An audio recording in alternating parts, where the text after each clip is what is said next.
जय बोलो देवादिदेव 1008 श्री भगवान महावीर स्वामी की जय जय जय। अहिंसा परमो धर्म की जय जय जय। परम पूज आचार्य गुरुवर श्री विद्यासागर जी महाराज की जय जय जय। परम पूज्य महामना मुनिराज प्रमासागर जी महाराज की, परम पूज्य अनय सागर जी महाराज की, परम पूज्य विश्वाक्ष सागर जी महाराज की।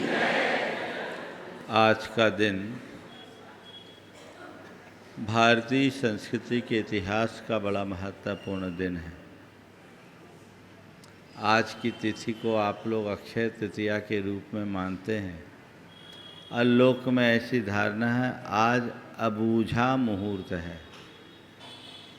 आज जो काम करो सब काम सध जाता है, ऐसे लोक में चर्चा है।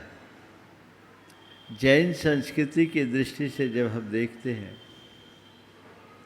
तो आज का दिन हम लोगों के लिए बहुत महत्वपूर्ण है।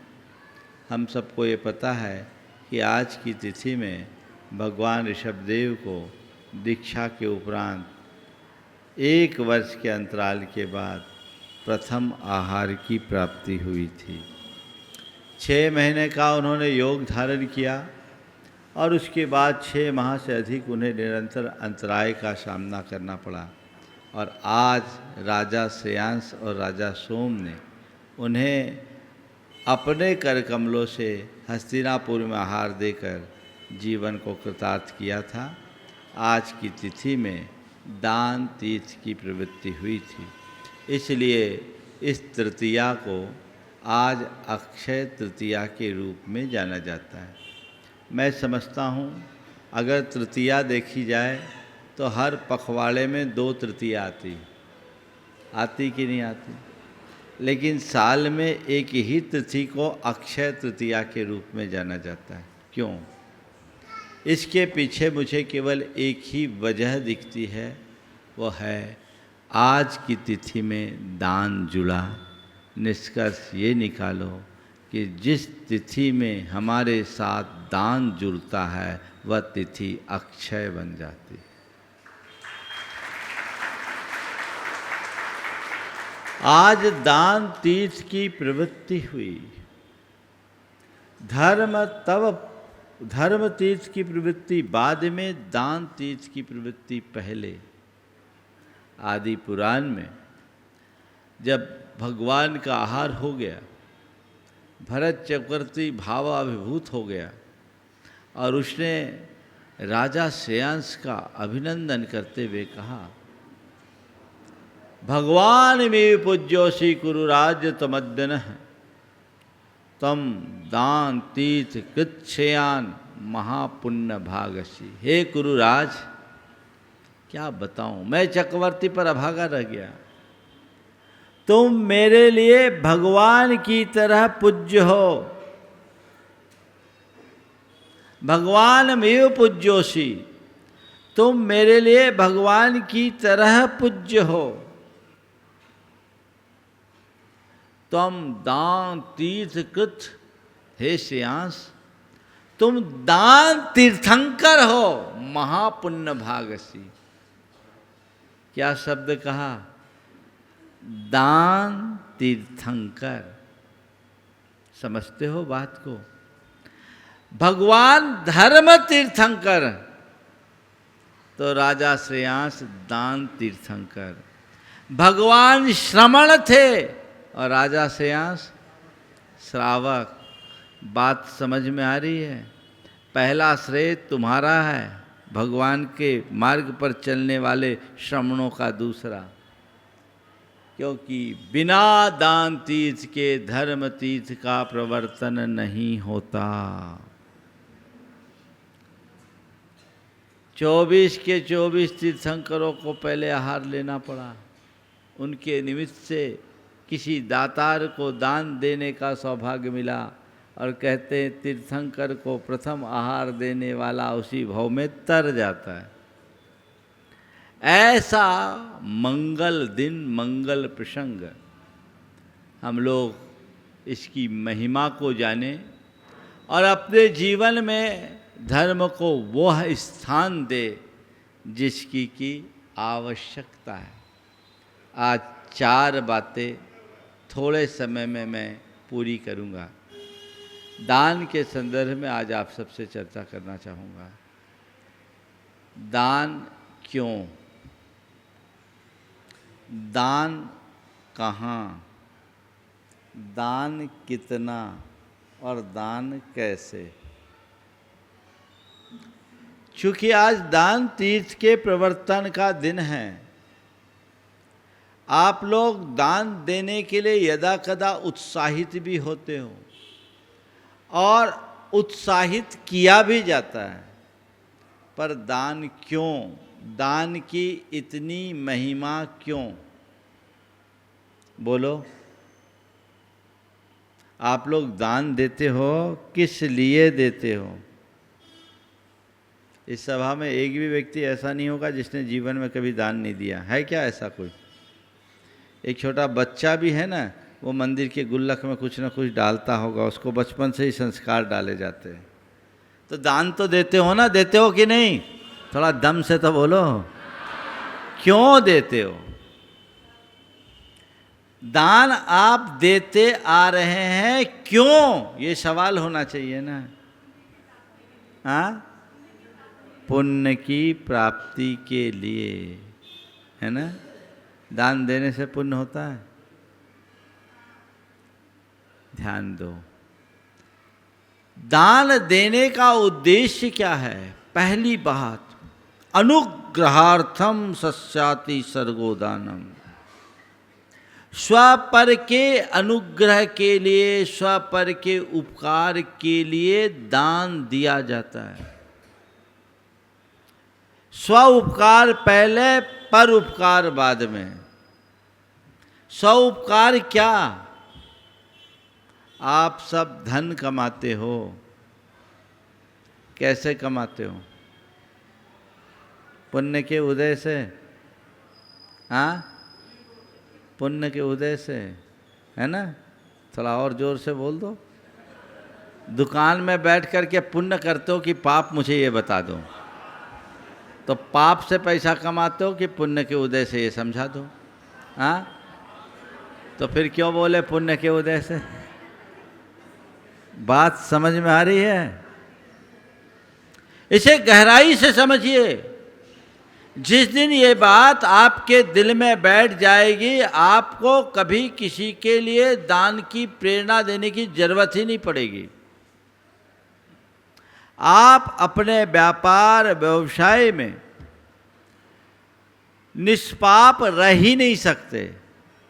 आप नैतिकता और प्रामाणिकता के साथ व्यापार कर सकते हो, पर निष्पाप वृत्ति से कोई व्यवसाय नहीं, क्योंकि सटकाए जीव की हिंसा तो प्रत्यक्ष या अप्रत्यक्ष रूप से होती ही है। जितना कमा रहे हो पैसा, उसके साथ उतना ही पाप अर्जित हो रहा है। समझ में आ रही बात? तो पैसा कमा रहे हो, उसके साथ पाप भी आ रहा है। तुम्हारे लिए आने वाला पैसा तो दिखाई पड़ता है, पर उसकी ओट में रहने वाला पाप कभी नहीं दिखता। कभी लगता है कि मैं सावध मूलक जीवन जी रहा हूँ। सावध एक टेक्निकल शब्द है, यानी पाप मूलक जीवन, जिसमें किसी न किसी प्रकार की प्रत्यक्ष अप्रत्यक्ष हिंसा है, वो मुझसे जुड़ा है और उसके जुड़े रहने से मेरी आत्मा में पाप का भार बढ़ रहा है। होता है इसका एहसास? जिस दिन ज़्यादा कमाते हो उस दिन आंखें ज़्यादा चमकती है। चमकती है कि नहीं? एक अज्ञानी पैसा कमा करके प्रसन्न होता है और एक धर्मी पैसा लगा करके प्रसन्न होता है। पैसा कमाओगे, एक दिन गंवा दोगे। आपने पैसा कमाया, पाप करके कमाया, अब वो धन हो गया। इस धन का यदि स्वपर के हित में आपने कहीं नियोजन किया, लगाया, तो वह आपके पाप के प्रक्षालन का निमित्त बनता है। उससे पापों का प्रक्षालन होता है। इसलिए दान देने की बात शास्त्रों में की गई। भारत की परंपरा में दान को महत्व दिया गया और कहा गया ग्रही दानेन शोभते। गृहस्थ की शोभा दान से होती है। इतना ही नहीं, ये भी कहा गया कि दानम दुर्गति नाशनम।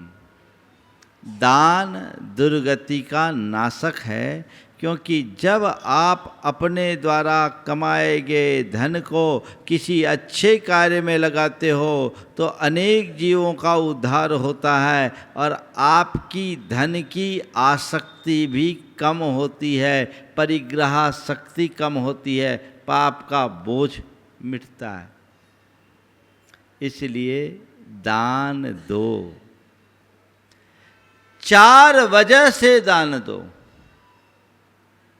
पाप करके धन कमाते हैं इसलिए दान दो। धन की आसक्ति को घटाने के लिए दान दो। धन नश्वर है, उसका सदुपयोग करने के लिए दान दो। और अपने अंदर की संवेदना को बनाए रखने के लिए दान दो। अगर तुम धन को पाप मानोगे, धन का दान करने के लिए उत्साह बना रहेगा, निरंतर उत्साह बना रहेगा। दान दोगे, तुम्हारी आसक्ति घटेगी। दान दोगे तो पाप से भी बचोगे, और दान दोगे तो तुम्हारी संवेदनाएं जगेगी, हृदय में उदारता बढ़ेगी। इसलिए पहला सवाल, दान क्यों? समझ में आ गई बात? ये मत देखो कि कुछ काम हो रहा है तो हम दान दे दें। कुछ लोग इसलिए दान देते हैं कि दान देंगे तो मेरा धन बढ़ेगा। कई लोग कहते हैं हम तो जितना देते उतना बढ़ता है। बढ़ता भी है, लेकिन बढ़ाने के लिए दान मत दो। धन को बढ़ाने के लिए दान मत करो, जीवन को पवित्र बनाने के लिए दान करो, वो अपने आप हो जाएगा। पुण्य बढ़ाओ। धन के प्रति मनुष्य का जो लगाव होता है, बहुत मुश्किल से दान देने का भाव होने देता है। जिसके अंदर की आसक्ति कम होती है, वो उत्तरोत्तर देता है, और देता अपने भार को हल्का करने के लिए, क्योंकि ये पाप को पुण्य में परिवर्तित करने का एक श्रेष्ठतम उपाय है। देखो, तुम्हारे जेब में जो पैसा है, इसको क्या बोलते हैं? पैसा परिग्रह है कि नहीं? है ना? परिग्रह पाप है कि नहीं? तो जेब में रखा पैसा परिग्रह है, पाप है। उस जेब के पैसे को निकालकर तुमने मंदिर के गुल्लक में डाला, ये क्या हो गया? दान। ये गुल्लक में डालने वाला दान क्या हुआ? पुण्य हुआ कि पाप? समझ में आई बात? तुरंत पाप को पुण्य में परिवर्तित कर देने की क्रिया का नाम दान है। समझ में आ रही है बात? ये पाप को पुण्य में परिवर्तित करता है। ये परमार्थ में नियोजित द्रव्य है। इसलिए दान के प्रति सतत उत्साहित रहना चाहिए, और दान से ही भोगों की प्राप्ति होती है। भोगो दाना। बहुत सारे लोग हैं जो कमाते हैं, गंवा देते हैं, बचा के रख देते हैं, लेकिन अच्छे काम में लगाने की बात नहीं सोचते। तुमने कमाया है, पाप करके कमाया है, तो कमा करके तो पाप मत कमाओ, उसे पुण्य में लगाओ। भोगों में लगाओगे तो और पाप में लगेगा। तो पाप से कमाया, बाद में पाप और कमाया, ये कोई काम का नहीं। वे लोग जो केवल कमाना जानते हैं उस और भोगना जानते हैं, अच्छे कार्य में लगाना नहीं जानते, सब भविष्य के भिखारी होने वाले हैं। तय मान करके चलना, मेरी बात कड़वी लगेगी, लेकिन जिनने कभी दिया ही नहीं वो भिखारी तो होगा ही होगा। हमारे यहाँ कहावत है, तुम 1 पैसा दोगे वो 10 पैसा देगा, तुम 1 लाख दोगे वो 10 लाख देगा, तुम गरीबों की सुनो वो तुम्हारी सुनेगा। ये कहानी है ना। मुझे नहीं मालूम वो देगा कि नहीं देगा, पर मुझे तो इतना पता है कि तुम किसी को 1 पैसा देते हो तो तुम्हें वो 10 लाख की सीख जरूर देता है, जो तुम नहीं ले पाते। तुम्हारे दरवाजे पर आने वाला भिखारी तुमसे भीख नहीं मांगता, तुम्हें बहुत बड़ी सीख देता है, जो कहता भैया दान दो, दान दो, मैंने दान नहीं दिया तो मेरी दशा देख लो, तुम नहीं दो तो अपनी जानो। बोला है कि नहीं ऐसी? मैंने कभी दान नहीं दिया इसलिए भीख मांग रहा हूं। आप लोग तो व्यापारी हो, अपनी संचित निधि को खाते जाओगे, भोगते जाओगे तो कल कंगाल होगे कि नहीं होगे? कमाई करोगे नहीं तो। महाराज हम लोग ऐसी गलती नहीं करते, हमारे खून में कमाना लिखा है, और हम तो कमाना चाहते हैं और अपनी पूंजी को बढ़ाना चाहते हैं। आपको पता नहीं, देखिए 25-30 साल में हम कहाँ से कहाँ पहुँच गए, है ना। सब बहुत आगे बढ़े, राइज किया, बढ़िया ऐसे ही राइज करो, भीतर भी राइज करो, भीतर का सूरज डूबना नहीं चाहिए। तो आप लोग बाहर में अपनी समृद्धि के लिए हमेशा तत्पर रहते हो, अपनी आत्मा की समृद्धि के लिए भी सोचिए। जितना संचित लेकर आए थे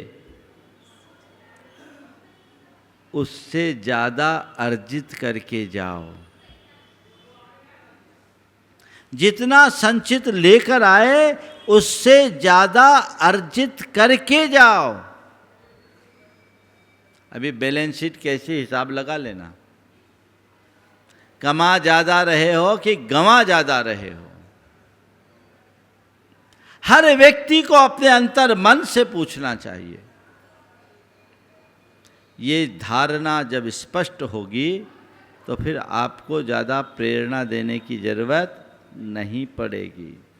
चूँकि धन के प्रति मनुष्य का प्रगाढ़ लगाव होता है, इसलिए बहुत जल्दी से देने का मन नहीं बनता। लेकिन जो इसकी महिमा को जानता है, जो इसके स्वरूप को जानता है, वो बिना दान दिए कभी सोचता ही नहीं। इस अर्थ में आज की तिथि में बुंदेलखंड के लोगों से प्रेरणा लेनी चाहिए। भारत में जैन समाज में जैसी दानशीलता आज बुंदेलखंड के श्रद्धालुओं में है, उतनी अन्यत्र देखने को नहीं मिलती। वे लोग 5 लाख की गाड़ी में घूमेंगे, 15 लाख के मकान में रहेंगे, पर मौका आए तो 1 करोड़ का दान कर देंगे। ये वहाँ की संस्कृति है, और उसी के परिणाम स्वरूप आज समृद्धि भी चरम पर है। सोच बड़ी रखिए, देने के लिए मन सदैव उत्साहित रखिए। इससे विचार समृद्ध होते हैं, भाव ऊंचा होता है, तो जीवन अपने आप ऊंचा उठता जाता है। एक सूक्ति है, मेरी बड़ी प्रिय सूक्ति है, उन्नतम मानसम यस्य भाग्यम तस्य समुन्नतम। जिसका मानस ऊंचा होता है उसका भाग्य भी ऊंचा होता है। आप नीचे के लेवल पर सोचोगे तो कुछ नहीं होगा। और एक बात और ध्यान रखना, हर कोई दान नहीं दे सकता। दान देने के लिए संपन्न होना जरूरी नहीं है, दान देने के लिए उदार बनना जरूरी है। मैं बहुत संपन्नों को जानता हूं जो कोई दान नहीं दे पाते। एक स्थान में एक बड़ा औद्योगिक परिवार, औद्योगिक घराना, और उनके यहाँ का एक मैनेजर उस औद्योगिक घराना से ज़्यादा दान देता।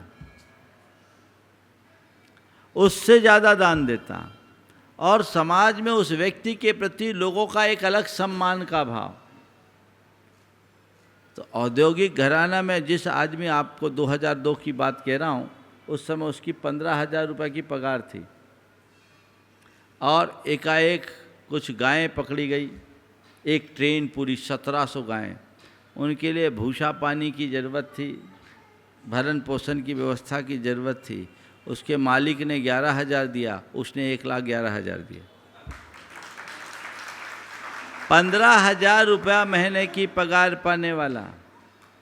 तो उस व्यक्ति ने, हम तो जानते तो पहले ही से थे, मालिक भी जानता था, उस व्यक्ति ने एक ही बात किया, मैं नौकरी अपने परिवार के लिए करता हूँ और व्यापार धर्म के लिए करता हूँ।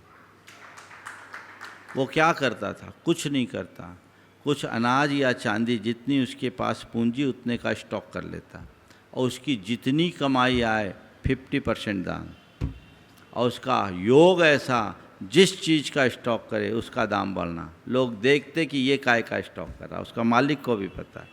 बोले मेरा नियम है, इसमें से जो भी मैं कमाऊंगा आधा दान करूंगा, मेरे घर चलाने के लिए मेरे 15,000 पर्याप्त हैं। ये सोच। और आज ज़्यादातर लोग हैं जिनके कमाई के अवसर बढ़ते हैं, उससे पहले खर्चे के अवसर बढ़ जाते हैं। पाप में लोग पैसा लगा देंगे, सुरा सुंदरी में पैसा बहा देंगे, परमार्थ के कार्य में धन लगाने में आदमी 100 बार सोचेगा, 100 बार सोचेगा। एक एक दिन के लिए होटलों में रात बिताने के लिए लाखों रुपया फूंक देंगे, लेकिन परमार्थ के लिए 11,000 देने में सोचना पड़ेगा। तो ये क्या होता है? जब तक तुम्हारे पुण्य का प्रबल उदय नहीं होता, तब तक तुम्हारी धन को अच्छे कार्य में लगाने की बुद्धि भी नहीं जगती।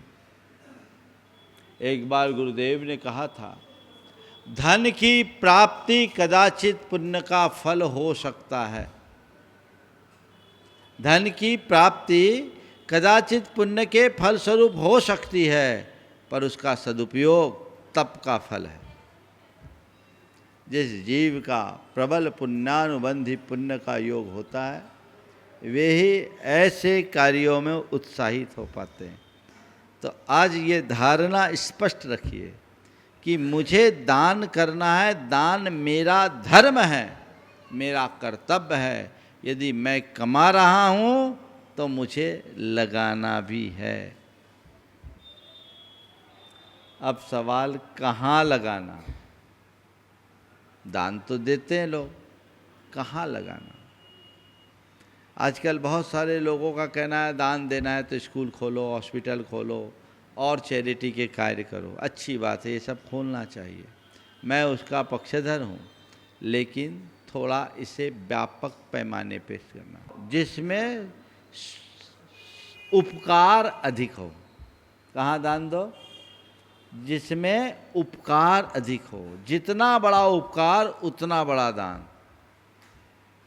अब चलते हैं, किसी भूखे को रोटी खिला दी आपने, उसका कितना दुख दूर किया, एक दिन की भूख मिटा दी। किसी के परिवार के भरण पोषण की व्यवस्था कर दी, आपने क्या किया, उस परिवार के शेष जीवन के निर्वाह का साधन जुटा दिया। किसी बीमार को आपने चिकित्सा दिला दी, आपने क्या किया, उसकी बची हुई जिंदगी बचा ली, इतना ही उपकार किया। लेकिन आपके किसी द्रव्य के सदुपयोग से किसी जीव को सम्यक दर्शन की प्राप्ति हो गई, उसके कितने दिन का दुख मिटा? भव का दुख मिटा ना? मिटा कि नहीं मिटा? ये हमारे धर्मायतन, ये पारमार्थिक कार्यों में लगा गया द्रव्य सभी के भव के दुख मिटाने में निमित्त हैं। इसलिए पारमार्थिक कार्य को धर्म बुद्धि से और लौकिक कार्य को करना भाव से धन लगाकर संपन्न करो। हमारे यहाँ दोनों प्रकार के दान की बात की गई, एक है करुणा दान और दूसरा है पारमार्थिक दान। 7 स्थान बताए गए हैं अपने धन के नियोजन के। जिनबिंब, जिनागार, जिन यात्रा प्रतिष्ठिकम दान पूजा सिद्धांत लेखनम सप्त क्षेत्रियो, जिन बिंब की स्थापना, जिनागार, जिन मंदिर का निर्माण, जिन यात्रा तीर्थ यात्रा कराना, प्रतिष्ठिकम पंच कल्याणक प्रतिष्ठा संपन्न कराना, दान चतुर्विध संघ को आहार औषध उपकरण आवास दान देना, दीन दुखियों को करुणा भाव से दान देना, और पूजा प्रभावना में दान देना, और शास्त्र लेखनम अर्थात शास्त्र का प्रकाशन करना। ये 7 स्थान महापुण्य के स्थान हैं। इनमें अपने द्रव्य का एक अंश अनिवार्यता लगाना चाहिए। आपने भगवान विराजमान किए, आपने मंदिर में को उपकरण दिया, आपने मंदिर बनाया, इसे नित्य पूजा कहा गया। वहाँ जो भी आएगा पुण्य ही कमाएगा, और उसके पुण्योपार्जन में वो जितना पुण्योपार्जन किया आप निमित्त बने तो उसका 6वां भाग आपके हिस्से आएगा। ऐसा शास्त्र का विधान है। एक आदमी ने मंदिर बनाया, जीवन अमर हो गया, कईयों का जीवन उद्धार हो जाता है। और एक बात और ध्यान रखना, ऐसे कार्यों में जो धन लगता वही सुरक्षित है, बाकी तो नश्वर है। चामुंडराय ने गोमटेश बाहुबली को बनाया, विपुल धन लगाया, हम सबको पता है। उसने कहा तुम तो पत्थर का चूरा दो, हमसे सोना लेके जाओ, स्वर्ण तुला दान दिया उसने। क्या भाव से मंदिर बनाया। उस चामुंडराय की हैसियत तो बड़ी होगी, उसके अपने राजमहल भी तो होंगे कि नहीं होंगे। 1000 बरस हो गए, चामुंडराय के वंशजों का कोई अता पता नहीं, लेकिन चामुंडराय के भक्ति की निशानी स्वरूप गोमटेश ने चामुंडराय को अमर कर दिया।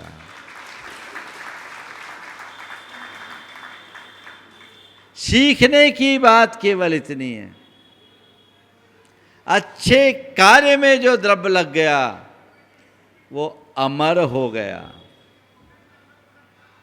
कुछ वर्ष पूर्व जब मैं जबलपुर में था, पिछनहारी की मड़िया के दर्शन कर रहा था, पर्वत की। दूर मुझे खंडहर सा दिखाई पड़ा। मेरी नज़र जब उधर पड़ी तो लोगों ने कहा महाराज जी ये कभी रानी दुर्गावती का मदन महल हुआ करता था। उस पहाड़ी का नाम ही मदन महल की पहाड़ी। तो किसी एक ने कहा महाराज जी दुर्गावती और पिछनहारी दोनों समकालीन थे। मरिया जी जो बनी है एक पिछनहारी ने बनाया था, चक्की पीस पीस के जो पैसा बचता था उससे उसने अपनी मड़िया बनाई। तो मेरे मुख से निकला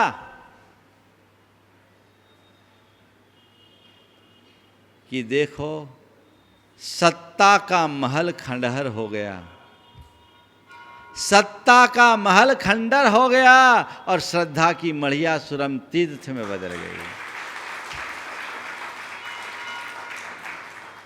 ऐसे न जाने कितने महल खंडहर हुए। तो न केवल बाहर अपितु भीतर भी ऐसा घटित होना चाहिए।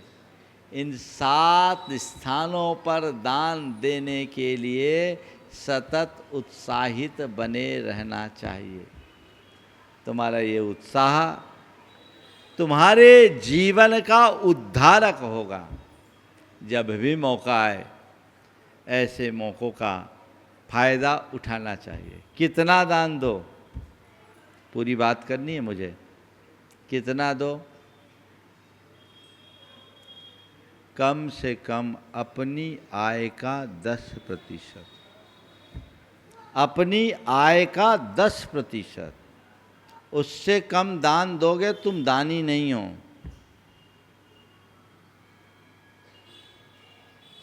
तुम जिस अनुपात से कमा रहे हो उसी अनुपात से दान दो। 1 रुपया की कमाई है तो तुम्हारा केवल 90 पैसे पर अधिकार है, 10 पैसा परमार्थ के कार्य में लगाओ। आय कम है तो अपनी खर्च में कटौती करो। पर देने में संकोच मत करो। दान देने से अंतराय टलते हैं। बहुत लोगों के जीवन में अंतराय है। अपने अंतराय के निवारण करना चाहते हो तो दो ही उपाय हैं शास्त्र में, जिन पूजा और पात्र दान। मेरे संपर्क में ऐसे अनेक लोग जिनके जीवन में अनेक विफलताएं आई, अनेक विफलताएं, जहां हाथ डाले वहां हाथ जले, ऐसा अंतराय। जब उनको मार्गदर्शन दिया, प्रेरित किया, भगवान के अभिषेक पूजन से जुड़े और दान देने से जुड़े, आज समृद्धि के शिखर पर पहुंचे हुए। यह अंतराय टलने का एक माध्यम है। 24 तीर्थंकरों के चरित्र को पलटकर देखो आप। उनके 10 भवों का विस्तार से वर्णन हम सबको शास्त्रों में मिलता है। उन 10 भवों में जब जब वो श्रावक पर्याय में रहे, श्रावक अवस्था में रहे, उन्होंने ये 2 कार्य अनिवार्य रूप से किया, दान, पात्र दान और जिन पूजन। इसमें पीछे मत हटो। तुम्हें रोज पात्र दान देने का सुअवसर नहीं मिलता, क्योंकि सुपात्र रोज आते नहीं। पर मंदिर में पूजा करते हो तो पूजन के साथ दान देने का भी मौका मिल जाता है। क्योंकि आप पूजा करो तो कुछ न कुछ वहाँ लगाओ भी।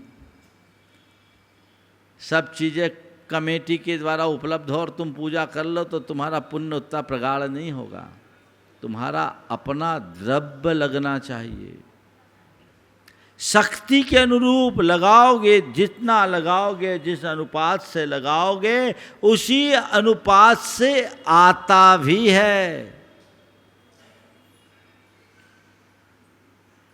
नीतिकार कहते हैं, व्याजे स्यात् द्विगुणम वित्तम, व्यवसाये चतुर्गुणम, क्षेत्रे सतगुणम प्रोक्तम, दाने नंत गुणम भवेत्।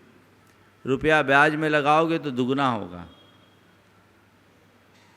व्यवसाय में लगाओगे तो 4 गुना होगा, खेती में लगाओगे तो 1 बीज का 100 बीज होगा, लेकिन दान में लगाओगे तो उसका अनंत गुना फल होगा। समझ गए? इसलिए हमेशा उत्साहित रहो। मुझे बहुत प्रसन्नता है कि आप लोगों के अंदर दान का उत्साह है। मुझे बताया गया, महाराज यहाँ मंदिर में पूजा करने वाले जितने लोग आते हैं खूब उत्साह के साथ दान भी देते हैं और एक अच्छा फंड भी आ जाता है, सारी व्यवस्थाएं भी अच्छी बन जाती है। और साथ साथ वे लोग अपना ये भी अनुभव सुनाते हैं, महाराज इसके बाद हमारा दूसरा ग्राफ भी रॉकेट की तरफ बढ़ रहा है। बढ़ रहा है कि नहीं बढ़ रहा है? ये सीख लो। अपने गृहस्थ जीवन को आगे बढ़ाने के लिए तुम्हारे पास इसके अतिरिक्त और कोई दूसरा साधन भी नहीं है। चौथी बात और आखिरी बात, 10% के दान का भाव हमेशा रखना। घटेगा नहीं, बढ़ेगा ही बढ़ेगा। किस्सा सुनाओ, प्रसंग सुनाओ तो बहुत हो जाएगा, समय नहीं है। मुझे पास 3 मिनट बचे हैं। समझ गए ना? हाँ, अभी चलेगा, देखेंगे। कल भी अक्षय तृतीया है, हमने सुना। शेष बातें कल हो जाएगी। अच्छा, हाँ, और मैं तो कहता हूँ जिस दिन दान दे दो उसी दिन अक्षय तृतीया। कुछ न कुछ जरूर देना। कैसे दो? हर्षित होकर दो, उत्साह से दो। जब कभी दान देने का मौका आए ना तो अंदर से उछल पड़ो। 2 तरह के लोग देखता हूँ मैं। कई तो दान देते हैं तो बहुत खुश होते हैं कि चलो आज मेरा द्रव्य एक अच्छे कार्य में लग गया, और कई ऐसे भी मिलते आज फंस गए। दोनों तरह के लोग हैं। फंस गए, अब क्या है, समाज वालों ने महाराज के सामने खड़ा कर दिया, अब ना भी नहीं बोल सकते, क्या करें, देना पड़ा। नहीं, दान देओ, देना ना पड़े। तुम्हें केवल एक ही बात देखना है कि इसकी उपयोगिता दिख रही है कि नहीं। उपयोगिता दिखे तुरंत उस कार्य को आगे बढ़ाओ, आगे बढ़ाकर उत्साहित होना चाहिए। यहीं पर विराम। बोलिए परम पूज आचार्य गुरुवर श्री विद्यासागर जी महाराज। जय जय जय।